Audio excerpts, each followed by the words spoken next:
Welcome back to another episode of Buckle Up with Simon and Brian, an ultra running conversation. Simon, congrats on your last event, the Quebec Mega 100. How did it go for you? It was fun to be home, and I remember everything I hate about trail back home. Not to be negative, it was a great event, it was a great race, and I was really happy to run on this trail. But let me tell you, for people who are not familiar with the East Coast trail, it's way harder than it sounds. The elevation gain are always tiny. You're climbing 1,000 feet, 2,000 feet, can't be so hard, but it's technical, it's muddy. It was muddier than Bighorn actually this year, so that was pretty intense. But so happy I was home, so happy I could spend time with my family. But how about yourself, Brian? How are your knees? My knees are doing well. I'm training in the high country. It seems to be melted out here in the high country of Colorado. I'm getting some altitude training as well, and enjoying late June, early July summer here in the mountains. Yeah, I mean, I don't know if you remember. I think almost exactly 1 year ago was Uray 100 up in the mountain. This weekend will be Hard Rock. By the time this episode come out, Hard Rock will be over, and Courtney may have won this one again, which is pretty exciting. And then people will line up for Uray, which I really struggled last year. I guess you struggled too, but altitude was a butt kicker. Going up to 13,500, being above 10,000 pretty much all the time. It was really hard. No matter how good in shape you are, it's a butt kicker. That's right. Speaking of like that high altitude, there's a couple things you could do, and one of them we just got done trying. We just did a 5 week high altitude breathwork training with Anthony from Recall Travel. Yeah, it's part two of basically a series that we did with him, a two-part series, I guess, where we introduced the concept and his platform about 5 weeks ago. I mean, I would need to look at the calendar. Then we were the guinea pig for that one, testing out the method. Obviously, it's time consuming and we're not perfect, so not doing it perfectly, but trying to work on our breathing technique to adapt to altitude. But also, I think it's just helpful to work on your breathing in general when you're running, because it will help you kind of suppress and stay in zone two instead of being out of breath all the time. That's right. If you're just tuning in, just catching us, that's Simon, I'm Brian, and Anthony was in episode 20. If you wanted to go back and listen to the first one, I just checked. But it's the follow up. We have some decent insight. I don't know if it's great, but I think it's a good conversation. We do a little exercise at the beginning of the recording itself, and then we dive into kind of some of the results that we saw ourselves personally.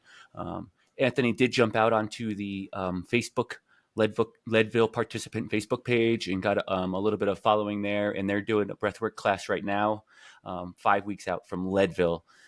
So that might be something that you're interested in as well. Otherwise, I think it's a great opportunity to learn a little bit more about your breathing technique and just kind of do some assessments and see where you're at, and see if you can make it better in a couple weeks time. So without further ado, Anthony from Recall Travel. Enjoy.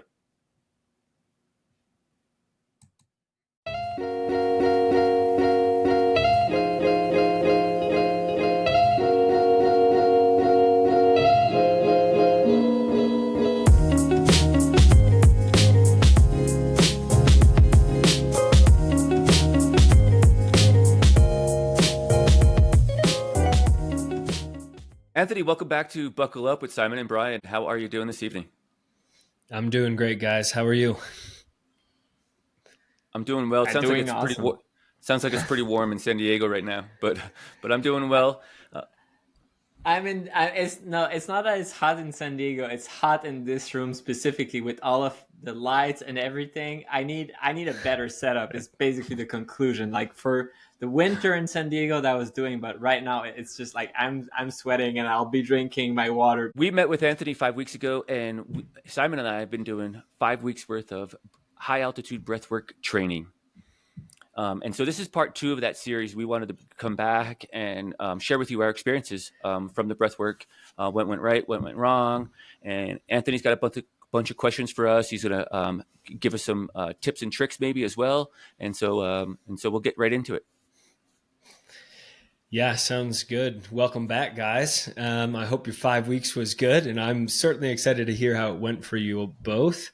I know that there was some questions actually from the audience about some particulars on the exercises and even some of the assessments, breath assessments specifically. Like, what were those? Because we didn't obviously cover that in the first episode. So I was thinking before I get to hear the what went right, what went wrong, what was absolutely terrible torture.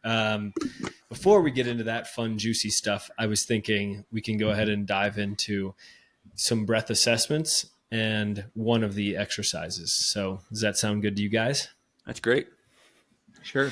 All right, perfect. So, for all of those listeners out there who obviously aren't familiar yet with high altitude breathwork training, the way that the program works is we come in with breath assessments. So we actually do a few assessments on your own breathing, where you're at. Maybe there's some signs of dysfunctional breathing versus functional breathing.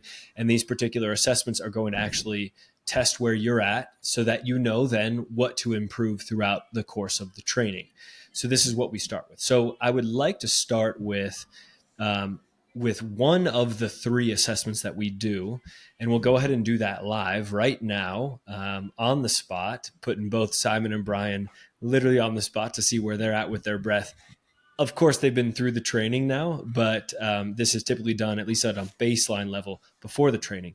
What we're going to do is a carbon dioxide tolerance test, or as we call it in the training, a CO2 TT. So the way that this works is nobody got fancy with the naming of this, obviously. It is going to test what your tolerance or your chemoreceptor sensitivity is to carbon dioxide. Carbon dioxide is the thing that causes you to feel like you need to exhale or you need to take a breath. It's literally that feeling, especially at altitude, that causes you to feel breathless. Okay? So, what we're going to test right now is a metric that's going to see how sensitive you are to the existence of carbon dioxide. So the way that it works is from a seated position, both Brian and Simon, you'll be sitting down. I want you to have a nice tall back, straight spine, relaxed arms and shoulders to your side. Could I jump in for a quick second?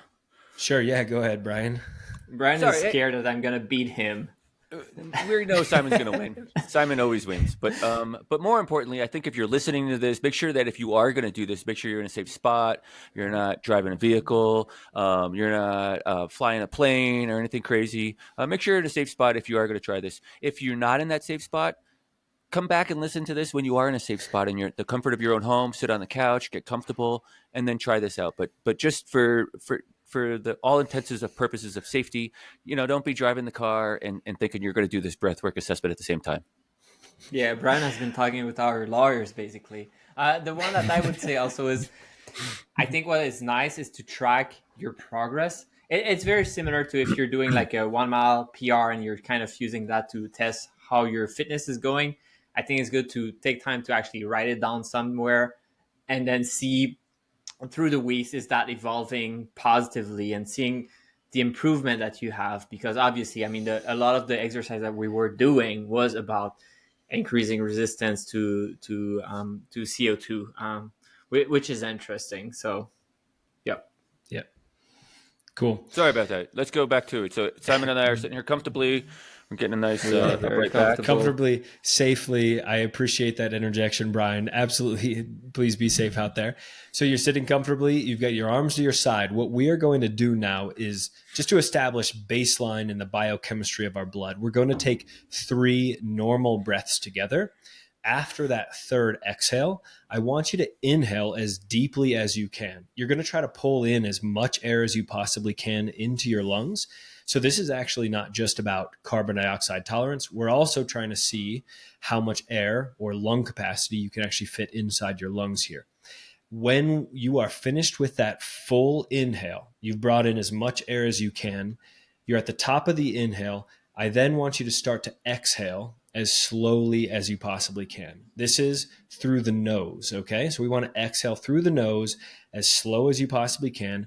I'm going to start the timer right when we start that exhale, and you're going to try to extend that exhale for as long as you possibly can.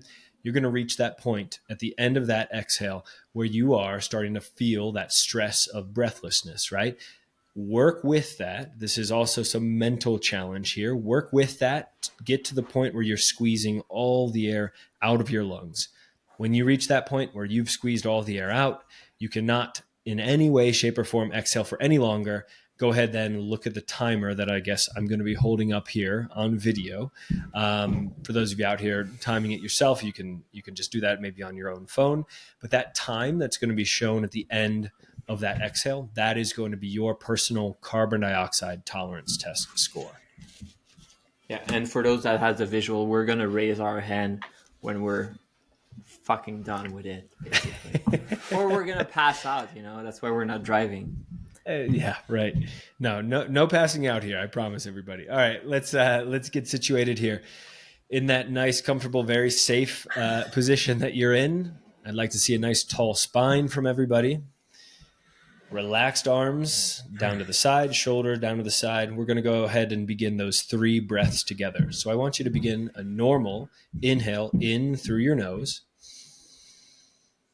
and then a normal exhale through your nose. That's 1. We'll inhale again for breath 2. And then a normal exhale here for breath 3, or the second part of breath 2. Good. 1 more breath here. Normal breath in. Normal exhale out. And now begin that deep inhale. I want you to fill up your lungs as much as you can. See if you can sniff in even just a bit more air. And now begin that slow exhale. I'm going to be holding the timer here for those on video. As you exhale, just want you to relax. Just clear your mind. Make it so you can barely feel the air coming out of your nose.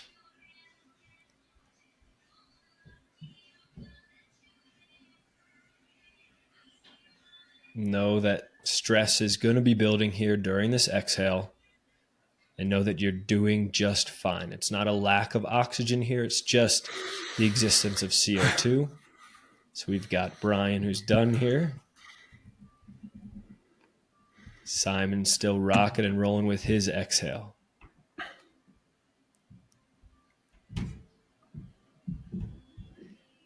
You'll get to the point here where you're going to squeeze all the air out of your lungs. We've reached 60 seconds.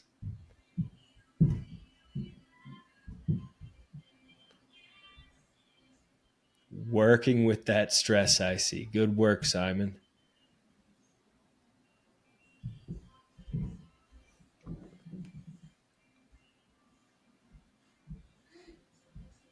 Still going. We're at 85, almost 90 seconds here. Over 90-second mark. Boom, done. 94 seconds. I think somebody's been training sweating for right sure. now. That's good work. So I want to throw a little note to everybody. Obviously, Simon, phenomenal job.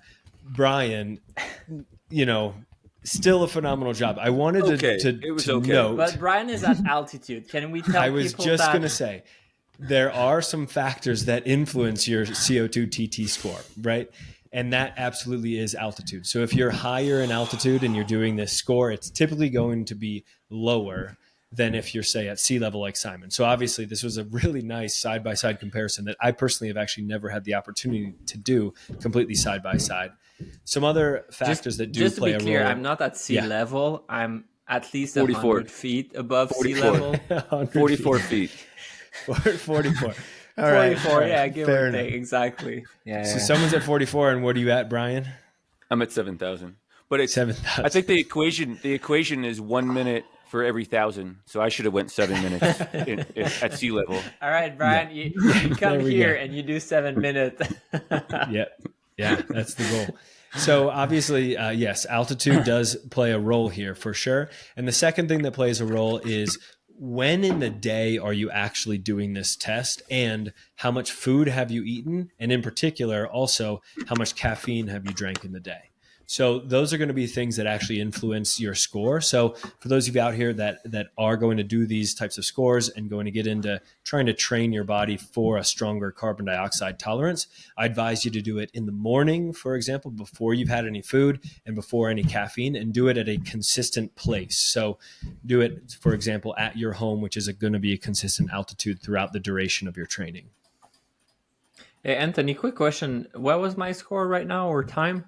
134. It was 1 minute 34 134, seconds. not 94 seconds.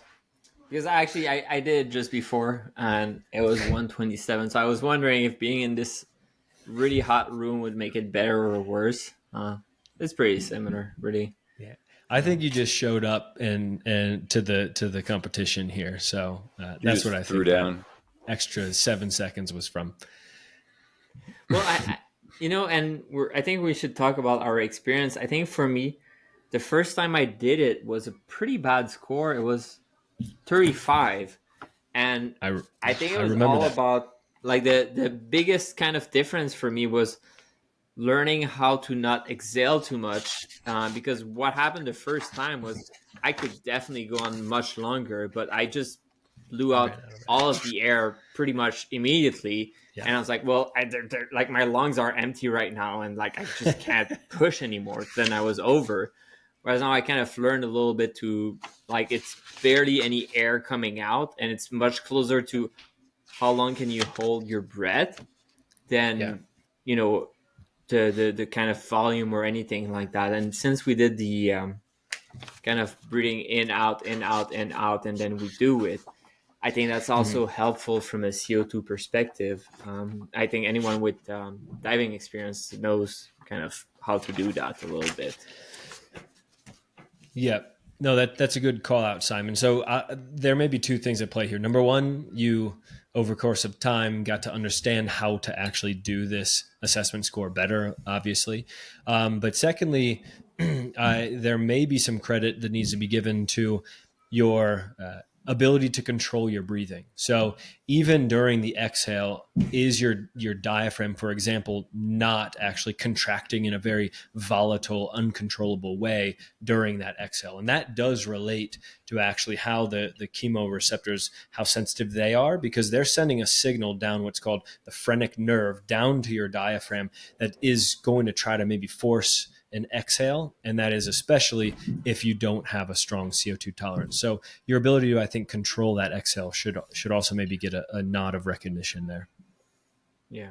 And I think it's an interesting point that a lot of people don't realize is I always assume as a kid, or like up to being like a little bit more in the nose when I did a little bit of diving, you would think that your body is built to know like you need that much oxygen, and the as you perfectly mentioned, it's not about oxygen, it's about the buildup of CO2. And one of the exercise that you can do to improve like diving underwater and like kind of going without breathing, it's just kind of hyperventilation, and just making sure that your CO2 level when you start diving is as low as possible, and then you go as deep as possible as soon as possible, so that the partial pressure is not as high in your blood. Or I guess it's actually more detecting HCO3. I'm kind of blanking right now on what would be the name of that,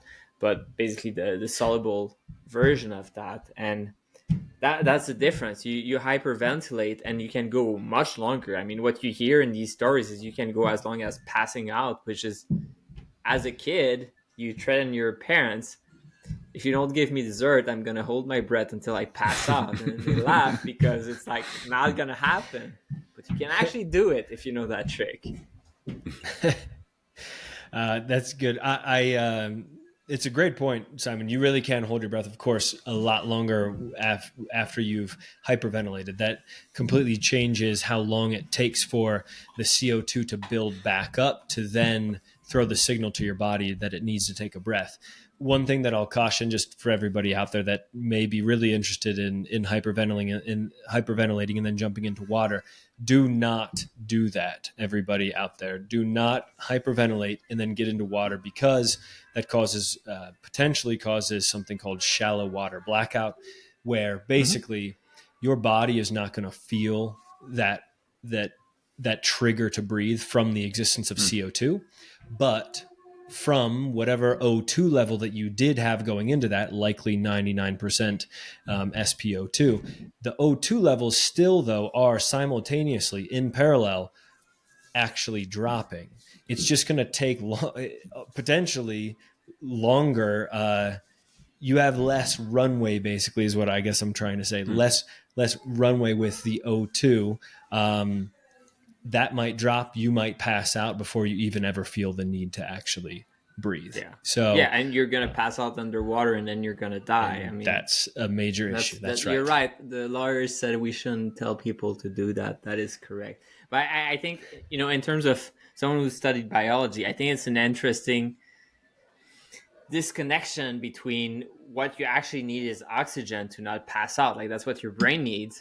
But what you're detecting is the byproduct of having used your oxygen, which is the CO2. And then you have a buildup of CO2, which your body kind of assumed that means that you've used your oxygen. But if you tricked it through hyperventilation, you can actually still have decent level of CO2 that are not, toxic or anything like that. But your oxygen level is too low, you pass out. And if you're underwater, well, yeah, that's a bad situation. I hope that does give people an idea of that constant balance between oxygen and CO2 and the role that it plays in actually making you feel like you need to take a breath. People that have a poor CO2 tolerance, they typically are over breathers. They're actually exhaling more often than is optimal for the body. So that's why, to achieve proper breathing functions, it's nice to have a good solid carbon dioxide tolerance. So one last note that I wanted to mention as well, because we did talk about hyperventilating, those 3 breaths that you take before you start a CO2 TT score,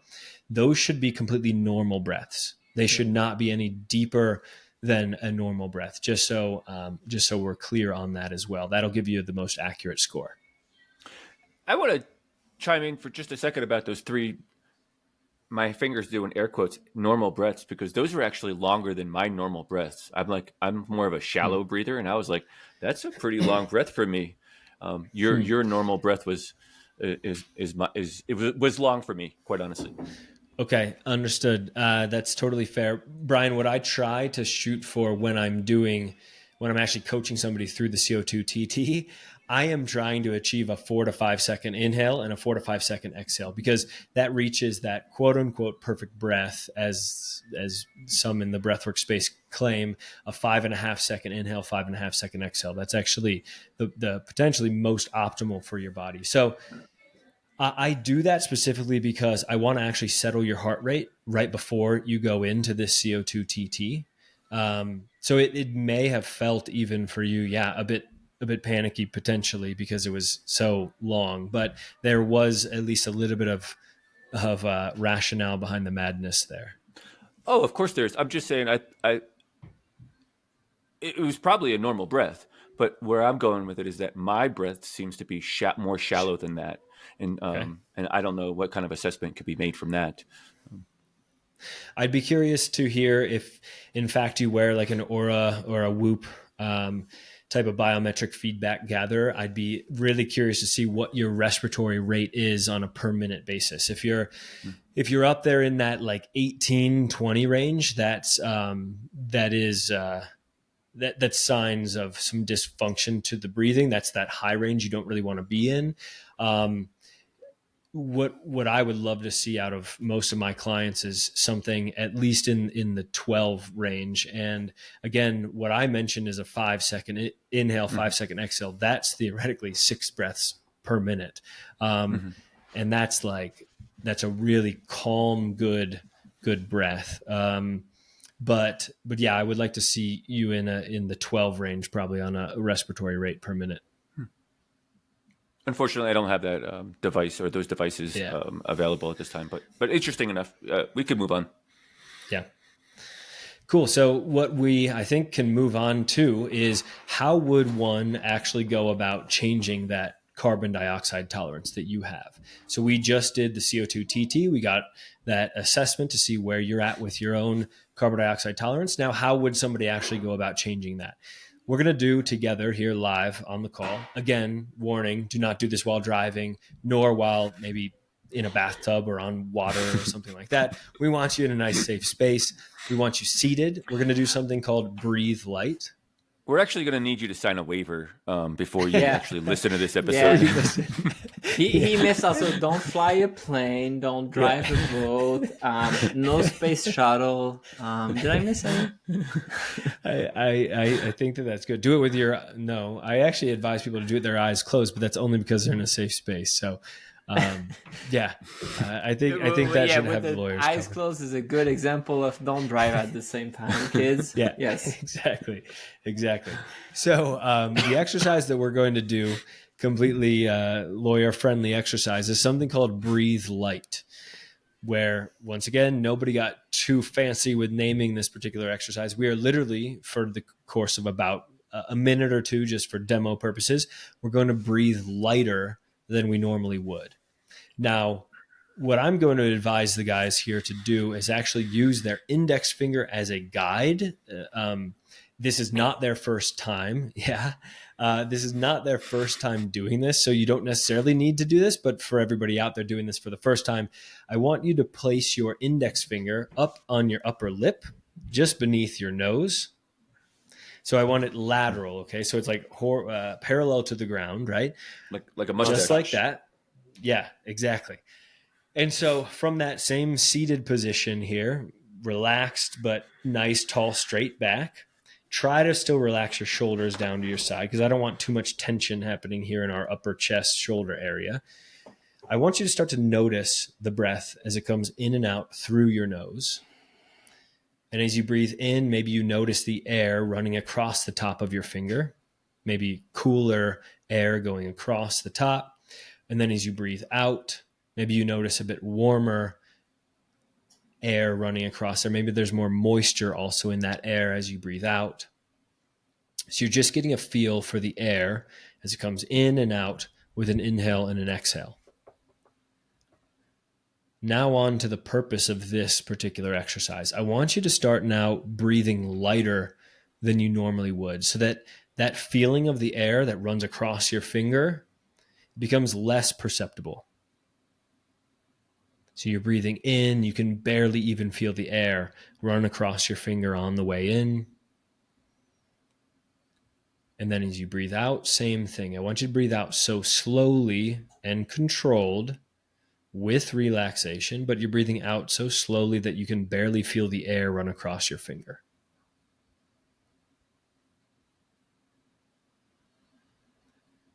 By now, you may start to feel something called air hunger. It's that feeling like you need to take a big, deep breath. The point of this particular exercise is to feel that air hunger and try to sit with that. Try to straddle that line between comfort and discomfort. What we're doing here by breathing lighter, we're introducing higher levels of CO2. That's changing the pH of our blood. It's actually dropping it. It's making it more acidic. And we're trying to train the chemoreceptors in our brainstem that it's okay to have this level of pH. We're going to continue this for the next 30 seconds or so. So try to stick with it. Even if your breathing becomes a little bit erratic, try to maintain nice, controlled, slow, light breathing.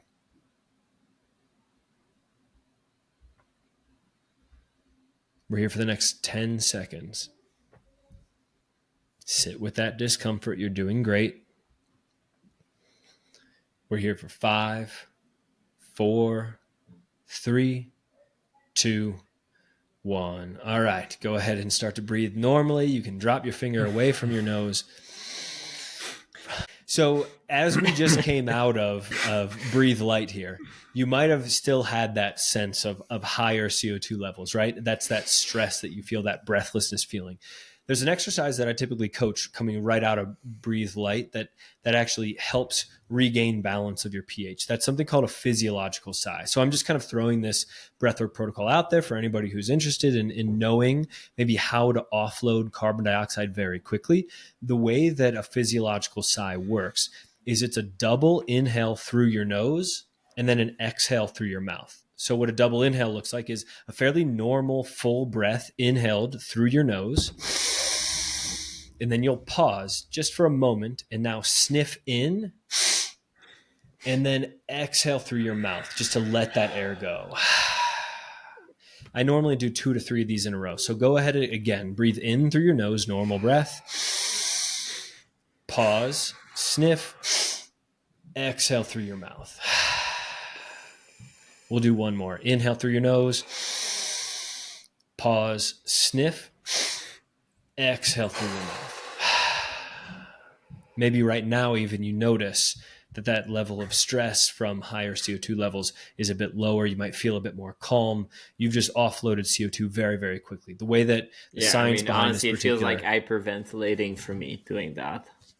It's the same It is in a very short way, obviously doing just 3 rounds of that. If I would do it longer, I would be able to, Yep. Yeah, doing it longer would completely change the balance of the pH of your blood. You'd probably start to feel a bit tingly in your hands or your feet, maybe even some lightheadedness up in your head. That's kind of a whole different ball game, almost like a Wim Hof method session, if you all out there are familiar with that. But I mean, not to challenge anything here, but like you talk a lot about how much the pH of your blood is changing from breathing. What's the evidence here? I mean, changing the pH of your blood is a big fucking deal to the point when you would have cramps and you would have all protein misfolding from a wrong pH. So you're gonna be 7.4-ish. It's hard to believe that breathing exercise would actually bring that significantly different than that. Curious to hear your thoughts on that. Yeah, I can speak a little bit to the data there. So 7.4 is where you land.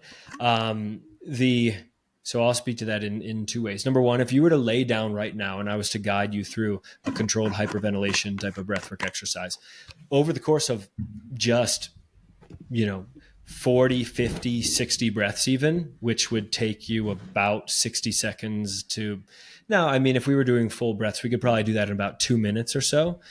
We'd be able to reach a pH in the alkaline area of 7.7 very, very quickly. There's real science behind that, absolutely bona fide research done on that specifically. And I know that was done at least through the Radboud University in the Netherlands through some of the Wim Hof method breathing protocol testing.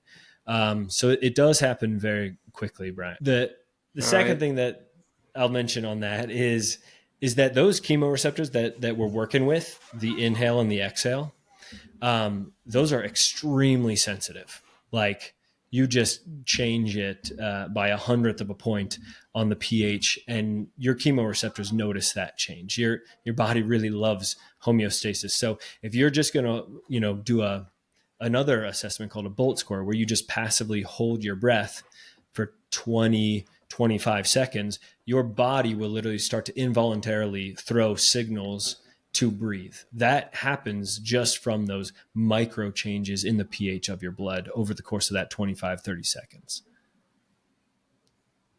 All right. I mean, that's fine. I won't push harder on this. Maybe we could. I believe in the show notes we could throw a link, but not in the buffer actually of the blood concentration. But if there's evidence, we'll need to read that. pH is an easy one for people to understand, but protein misfolding will be very quick.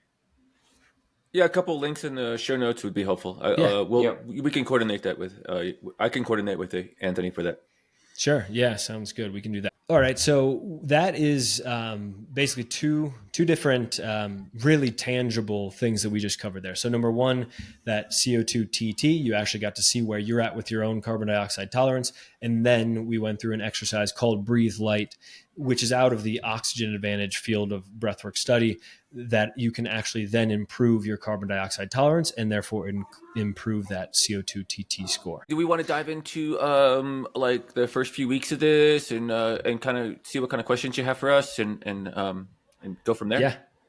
Yeah, let's do that, Brian. I would love to hear how the 5-week breathwork training program went for you guys. So, I mean, just for starters, I want to hear from you. Maybe the hardest hitting question right out of the gate was, what was the hardest part of the training? This is challenging work. I mean, CO2 tolerance training inherently is very tough. You did a bunch of exercises in the realm of intermittent hypoxic hypercapnic training. We're making adaptations in the body. This is really challenging type of training here. So I'm curious to hear from both of your perspectives. Let's start with the hardest question first. What was the hardest part of the training for each of you? I mean, I can start. The hardest part of the training for me was finding the time for it. Um, I don't think the exercises I don't think the exercises were necessarily that challenging. I mean, of course, you push these to the limit of what you can do, um, but we're all at least to some extent. So we're used to, for example, if I do interval, I'm going to push the limit of what my body can do, and then we're doing the same thing with breathing exercise. Um, but finding time for it and the issue here is really always a trade-off of I'm walking stairs doing breathing exercise right now. I'm going to be slower. I'm not going to push my body as much and I'm not going to push my muscle as much. And then psychologically, it's really hard to say, well, I'm still going to do this thing where I'm holding my breath, going as many kind of flight of stairs that I can do instead of just gunning for it and going as fast as possible until I'm like passing out from the exercise. I think that was I think that was the hardest thing for me, and I had to make compromise between my normal working out schedule and then including these breathing exercise. And I'll be able to Mhm. go more through that on how I did it, because I definitely did not follow it religiously at all.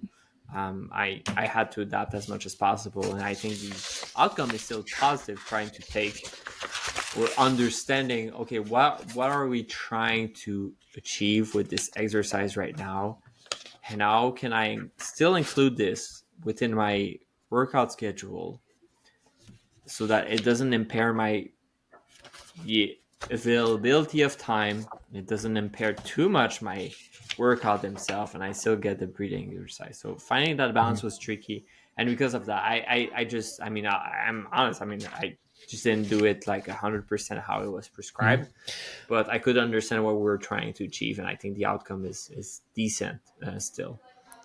Curious to Yeah. hear, Brian. What are your thoughts? You know, I actually I come into it with I feel like I tried to come into it with an open mind. I did think it again with the air quotes. I think I personally thought it was just breathing, but I was pretty surprised on how much stress it actually put on my body.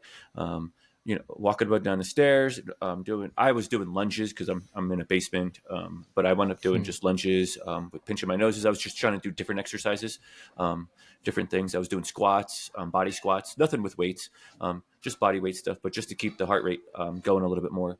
But in any case, it actually put a lot of stress on my body, and I was pretty surprised by that. I just thought it was breathing.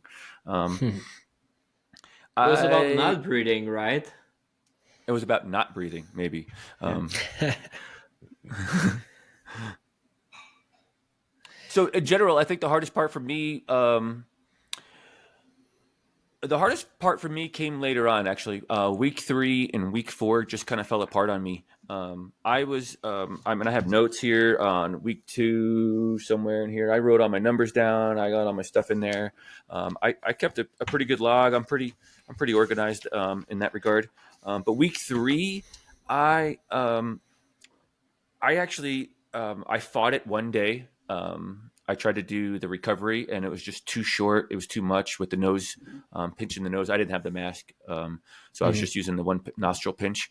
Um, and I thought, well, maybe I'll start to adapt a little bit. And the next day, I tried to do it again, and I only got like 3 reps in before like the natural ability of my body to like just inherently inhale and just like try to absorb as much as it could, went Mhm. for it. I also, like most people, we're going to do this breathing exercise and live our lives, right? And so like my life is kind of crazy and hectic at the same time. We're Simon and I are both training for races, and so there's other stress on my body as well already, and so this stress was like compounded with that, and so it was a balancing act, for a bit. I did in week 5, or this is actually week 5 currently. I do enjoy the Wim Hof breathing. I was familiar with that, in week 5, and the Mhm. kind of the taper side of it. And so that was kind of Mhm. relaxing. I did that this morning, just to kind of get my head wrapped around another day of work and kids and family life and all that kind of stuff. So at week 5, I started to come back around, but I found a struggle in week 3 and 4, quite honestly. Yep, understood. I mean, those are the two most challenging weeks, I would say, for sure. Everything kind of works up to that point, and then, like you said, we hit that taper week, week 5, where we get to dive into some Wim Hof methods. So it's not as much strain, I think, both psychologically as well as physically on the body and the muscles. We're not taxing those nearly as much, but we're still making that strong hypoxic push for adaptation, which will help with the altitude coming up. So it does sound like both of you struggled in just squeezing this into your busy schedule. But what I'm curious is, out of the time that you were able to carve, how much benefit did you actually see from that? Say, for example, against those baseline breath assessment scores that you started with. So if you could, I'm curious, like, what were the assessment scores when you began? And then what are the assessment scores now, even given some of the challenges from a, living your daily life and squeezing this in kind of standpoint? My assessment scores grew, plain and simple, and I could see it in week 2. I think um, there's something to the exercises that I was doing in that fourth exercise group. You have to count. You have to take a timer, and you have to do some work and write these numbers down. And the numbers every day started to get better and longer, where they needed to be. And so I saw some, even day from day, my body was responding. I think for me, feels like when I hold my breath, it's like a fight or flight kind of response. Like my body thinks Mm-hmm. it's going to die. It's like the way I think of a 100-mile race. The first one I did, my body didn't know how to respond from the recovery Mm-hmm. from 100 miles. So it swelled up like a grape tomato. And it was like, repair everything. We're dying. And then the second time I did 100 miles, my body was like, oh, this isn't life or death. We can rebound from this. We know what this experience is. And so I kind of correlate that to this breathing exercise, where on Monday, I struggled, and my numbers were lower, and my heart rate was a little higher, and my anxiety was a little bit higher. But by Thursday, those numbers started to get bigger, in a positive way, and my anxiety came down. It wasn't life or death. I was going to survive this and go get breakfast after the exercise itself. Mm-hmm. Brian, I want to speak to that actually just for 1 second, because it's a nice parallel that you just drew between the first time you ever ran the 100-mile race, what happened to your body, and then obviously you've done a hell of a lot more races just like that, and that hasn't necessarily happened to your body. One of the kind of intended, I'm not going to say unintended, but one of the intended consequences of doing breath work protocols like this is to actually test that stress response. This is going to make you more resilient towards stress for your daily life. And you're going to know that, like you said, holding your breath, it kind of activated this fight or flight response. That's exactly right. It is a sympathetic response for your nervous system. Now, how you then are able to practice that time and time again, going back into that space and know that you're okay, you're going to be able to grab a fairly normal down regulated breakfast afterwards, is kind of an intended beautiful consequence of the training. So I just wanted to actually call that out there. That's a nice a nice addition by you. Yeah. I can talk about my experience. I think in my field, we have what we call intent to treat analysis, which means if someone does not do the protocol, well, it's too bad. They were still assigned to do the protocol, and I didn't do the exact exercise. The reality is, 5 weeks period. So I ran QMT, I ran Bighorn, and I don't remember if Bryce was part of that period or not. But the reality is, well, even my normal training is kind of disrupted by these things. So I couldn't do on a daily basis what the exercise were, but I I think at least I understood the principle and I tried to apply them. And very often, what I did myself was to combine to because it's a time factor. I mean, shit. At some point, you spend so much hours working and so much hours um, on the YouTube channel that I don't have time to do breathing exercise and sauna sessions. I was like, well, I could do both at the same time. So some of the exercise I did in the sauna, and it's definitely affecting how well I can do it because you're in the sauna at, I mean, what is it, like 85 Celsius or 90 Celsius? Your heart rate goes into the 130 when you're sitting, and that will affect your breathing. But I was trying to do these kind of slower rhythm. I mean, there's a nice graph actually in the document that you provide as to how you're supposed to breathe, and actually that's what I remember most when I was doing these. Obviously, I'm in a sauna, so I can't just go around walking, but I try to do that more when I was before that. And I'm on the treadmill. I'm gonna do it. Um, so I didn't do exactly what I was supposed to do, but I could see some of the progress in terms of the test or the metrics that we were measuring. And I think the test that we actually just did right now is the one that, yeah, I mean, my score went from, I do have the notes. So it went from a 35, which I think means like I'm barely alive, up to 127 or 134. I can't remember what we did together, but like it's basically like I'm about to die because I can't take oxygen all the way to I don't need to breathe anymore. I'm a god. And I think it was just related to how I ran the test. So it's the least relevant of these. But there were two other tests. Like one was more about understanding or feeling like, hey, I need to breathe right now. And it is a very subjective one. So it's hard to say like, did I change my way of how I feel about like I had this I can't remember how you describe it, like this kind of reaction of like I need to breathe right now. It's not that I have to, but my body's telling me like, hey Simon, you haven't taken any oxygen for a while. Maybe you should do it right now. And I was like, oh, okay. Like that's when the test is over.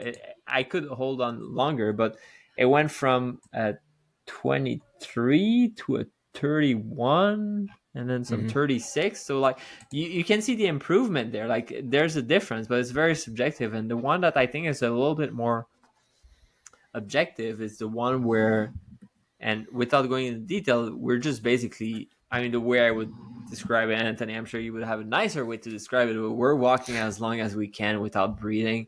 And at some point, I was like, I can't breathe and like I can't walk anymore. Like I'm done. And I started with a pretty good score of 89. I did one like just before the episode right now of 100. So it is an improvement. So working on these is helpful. And then the question is like, what changed? I don't think I'm mentally stronger. So I don't think it's because I was able to push longer, because there's a, like in that one specifically, like you're pushing, like your body is like kind of like, whoo, like I have some spasms, but I can still walk one more step, so I'm gonna do that one more and like one more and one more. So like I think my mental strength was already there from running so much, but there's something that enabled me to go from an 89 to a 100, which is a 10% difference. Like what happened there? I think these exercises have helped. And the question is, well, what does that translate to in terms of running or racing at altitude? At altitude, you'll have less oxygen. So maybe at altitude, I can go 10% longer or 10% faster, or like there's a difference there. Is it really red blood cell count? Is it that my receptor are less sensitive? Like, I don't know what's the physiological change, but I can see that there's been a change despite not Mhm. following exactly what we were prescribed, but going in the mindset of control your breathing, like do some basically meditation exercise. I'm simplifying it, but a lot of the exercise where you kind of meditate a little bit, and then it's like, how about you run some stairs without breathing until you need to breathe, then you breathe a little bit, then run some stairs some more until you cannot breathe anymore, and then you breathe some more, and apparently that's doing something. Is that gonna help in a racing context or climbing mountain? Well, hard to tell. Like it's really hard to tell, because it's really hard to tell what actually matters, like what's the significant difference. But I think a 10% difference is a significant difference. So I was Mhm. surprised by that a little bit. Yeah, good stuff. Yeah, I mean the assessments, they kind of are what they are. They're not going to necessarily be able to guarantee. We try to make an assessment, of course, that is going to indicate as best as possible how the training will translate to the mountain, so to speak. Which really that is my final question. If we want to, we can kind of round out how the training went for you both with how do you feel, if at all, at this point, at least in doing the training that you've been able to slot time for, how do you feel in any way that this training has translated in some way to the mountain? Have you found yourself even like nasal breathing for a bit longer? You're into zone 2, even zone 3 with nasal breathing still, for example. That would be like a kind of a hard, I assume you're tracking zones, for the last however long you've been training for. Were you able to maintain nasal breathing through to a certain point? Or were you able to not feel as breathless, Brian, hiking up your training hill? I know right out your back door that you kind of do all the time training for Leadville. Did that feel any different? So that's the question I really want to end with: is have you noticed anything that's translated to the actual mountain itself? So for the simple answer for your question, Anthony, is yes. I have seen some progress. It, but I have to back up a step, and I have to tell a story of 2021 when I got plantar fasciitis. And Jeez, Brian. I got plantar fasciitis. You got to hear me out here, right? I got plantar Yeah, I'll I fasciitis. trust don't you, know. I Brian. don't I know how love you, this is. so it's I don't know good. how this is going to relate It's to not even breathing. So remotely please, connected, but Brian, I love let's you, so hear. go ahead. 2021, I got plantar fasciitis, right? And I wanted to run. I wanted to race. It was the summer season. I got my mustache on. Um, I threw everything at it. I got dry needling.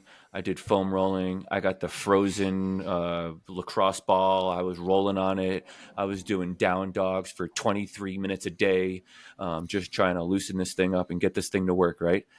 Something gave in there, and it loosened up. I bounced back. I ran the end of the season, not strong because I didn't have much fitness because I was limping this thing through. Where I'm going with that is it's kind of how.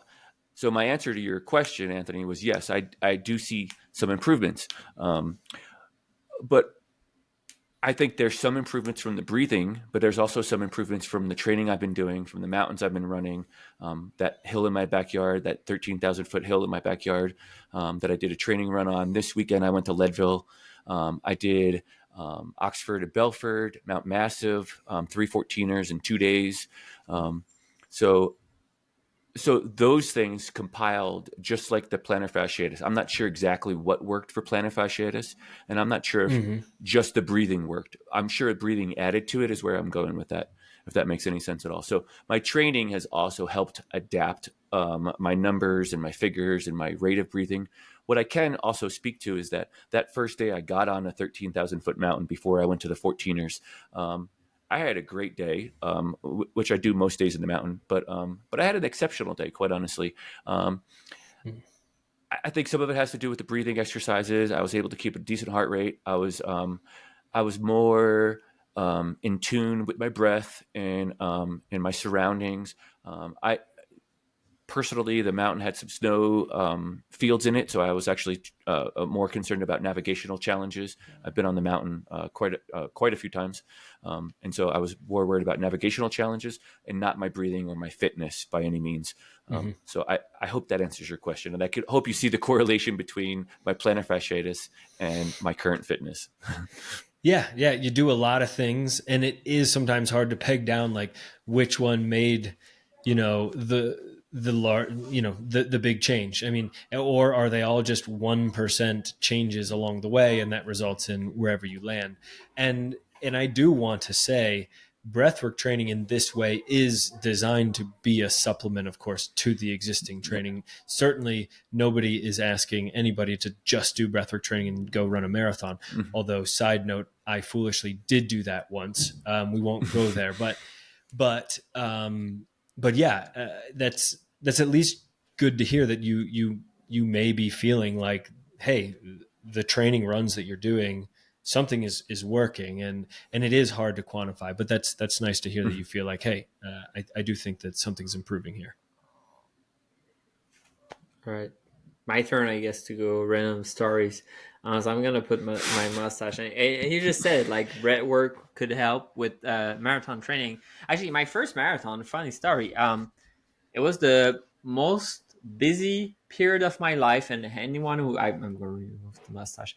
Anyone who knows me, I'm a guy who's pretty busy all the time. But that was when I was wrapping up my PhD, writing my thesis, and basically, honestly, traveling the world to find a job. So there were times like I was sleeping 2-3 hours a night, for like 6 months. It was not good, and I had signed up for a marathon after my PhD defense, so I did not train for it. I did pretty well actually. So um, I, I did a faster marathon time without training than some people, and the point of that is it's hard to compare what you can do um, based on that alone. I think what I would focus myself is much more that specific training, how much that has helped specifically for me. Because maybe with or without bread training, I can do a faster marathon time than someone else. Like that's kind of the basic of it. And for me, it's been difficult to evaluate because the reality is, if you ask me, okay, Simon, like add some interval training to your workout kind of training calendar, how much is that helping? I'm not gonna be able to say yeah it helped a lot or not most of the time. There's a few exceptions. I think strength training for my legs is something that I was able to say yeah, no, that has helped me solve injuries. But most of the time it's very difficult to say like that has made such a significant difference. And I think also for me what has been tricky with that is doing the exercise in the sauna. What I realized, I kind of do it already to some extent, because a lot of it is about kind of like you have like high intervals of breathing and then eventually you kind of lower it a little bit and I love your graphic basically, man. But I feel that some of it I've been doing by myself even without thinking. Like I'm looking at a time in the sauna, I'm doing 30 minutes, and then I'm just not paying attention to my breathing, and next thing I realize I'm doing it. Like I'm holding my breath and or I'm slowing down my breathing and I'm just not aware of it. And now the exercise has enabled me to say like, Simon, think about your breathing a little bit. Be more aware Mm-hmm. of that Mm-hmm. and go in the zone where you're not pushing for oxygen anymore and you're kind of pushing down a little bit, and it's hard to understand. Like it's easy to say mechanism of action of breathing exercise, saying like, hey, pH, like it's about blood pH. Like I don't want to push too much against that, but like I don't think it's about pH in the blood. I think that's like high school level science. Honestly, I think it's much more complex than that. It doesn't mean the exercise is bad or good, but I think there's much more going on than just about the pH. Like the pH is something that is easy to understand, but I think there's a lot more that is going on right now. And I think for me, the breathing exercise helped me a lot, kind of suppressing my heart rate. And like you're in zone 2, Simon, right now. Like yeah, fuck that, Simon. You're in zone 2. Like, don't try to go into zone 3. Don't try to be too much into oxygen consumption. You're in zone 2 right now, and that is very helpful for sure on any Mm. endurance exercise or kind of phrase that you could do, including altitude. But even without altitude, I think these breathing exercises will be very, very helpful for that. Did I see a difference in my performance? I actually race at altitude. Well, altitude for me, considering that I'm at, what's my altitude, Brian? Did you say 34, 44 feet? I can't remember. 44 feet. 44. 44 Yeah, I feet. mean, something like that. I'm a little bit above that. Which, by the way, means that I'm poor. Like, if you're at sea level, it means you have a lot of money in San Diego. If you go above, that means you're inland. That means you're poor. So that's me. Um, I have not seen the difference. Like, racing at 9,000, it was a struggle. I could really feel when I'm going uphill that at some point I'm really starving for oxygen so bad. And that's really what is the main limitation factors. I really struggle going uphill. I can't do anything. And as soon as you're going downhill, and for me, that's a classic sign of like this is an altitude thing. When I do Hope Pass, for example, in Leadville, you're going uphill, you feel like, my god, like I'm so out of shape, I can't do anything. And as soon as you turn around and you start running downhill, it's like, wow, like I can do a 6 minute mile, like this is crazy. So I did not see the difference both at Bryce and Bighorn, but I wouldn't hold it against the breathing exercise, because I think I'm someone who doesn't necessarily notice the difference. But the reality is I finished both race, so I guess that's good, right? I mean, how much was that helpful? It certainly did not hurt, like that's for sure. Did it help? Potentially. I mean, there's nothing wrong with the exercise. And I feel that I was already doing some of that, and just seeing the difference in terms of something that is measurable. Like, did I feel good at altitude? The answer is shit. No, man, I did not feel good at altitude. But I don't. And you've said it in the last episode. Like, you're not saying that you do these breathing exercise and now we can climb Everest without acclimatation. Like that's not the point. Like, it's just that you might be a little bit better at adapting to that. And I think that's what I observe is, yeah, I was at Bighorn. Yeah, I go to like 8,000 to 9,000 feet. Feels like shit, and Leadville will feel like shit. But will I be a little bit better?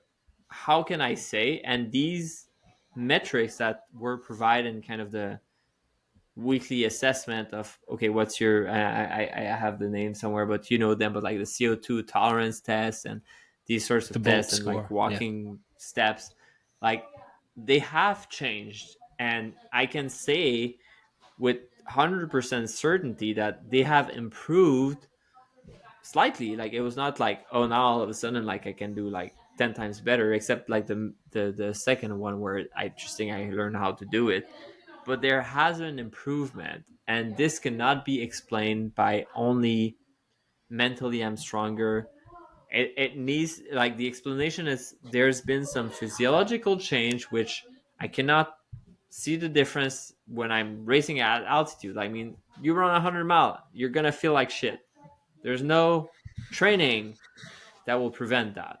But did you feel like 90% like shit or 80% like shit? And like, there might have been a difference that I don't notice, but the exercise suggests that. So that's kind of my take on it. And at the same time, the it's good to remind people, like, and I also didn't do the exercise like I was supposed to. I just did what I felt was the Yeah. mindset of the exercise, and hopefully that helped. Maybe, but maybe also I just, I didn't take the like 20-30 minute that I was supposed to, and I tried to squeeze it, Yeah. which is not perfect, but I do think that potentially there was benefit to that. Good. Well, I certainly appreciate both of you guys' thoughts on this and your experience, how it translated, how in some ways it's hard to even tell. Luckily, you both have how long now? Pretty much exactly 5 weeks again between now and Leadville. So So if you want to, keep it going, find ways to continue to cram it Go back to into week the one. Go back to busy week one. schedule. Certainly, you can revisit week one. Hey, Anthony, we appreciate your time. Thanks so much for coming on. I hope that you got some good traction out of it through some of the ultra running sites. And if you're listening to this, we encourage you to reach out to Anthony. Check out the breathing exercises. He's got a couple different platforms you could do it on, either like the printed version, like a self-guided study, I guess you'd call that, or a video series, or one-on-one coaching. Yeah, that's right. Those are the three options there, and yeah, definitely appreciate your guys' effort putting this training to the test. And it's pretty cool. We did end up pulling off a nice Leadville training group. So I am actually training a group of people to do this high altitude breathwork training, and then they're running in Leadville. So that's really awesome to see as well. So there will be a small, because Leadville is so huge, there will be a small fraction of people, but a group that will have done this training. So maybe there's some commonality to strike up a conversation with some of the people out there. And I do plan on being in the area as well. I'm on a wait list for a volunteering role. Who knows if that's going to come through, but I look forward to hopefully seeing you guys, if possible, there at Leadville, and otherwise we'll have to make other arrangements. For sure. Good. Thank you so much. We appreciate your time. Yeah. Sounds good. Take care, guys. I'm Simon, and that's Brian. We'd be thrilled to connect with you beyond our show. For all of your endurance coaching requirement, you can reach out to Coach Brian at altitudeendurancecoaching.com. To explore more of Simon's content, visit Running with Simon on YouTube. Don't forget to rate, like, and share our content regularly. Your support means a lot to us. Thanks.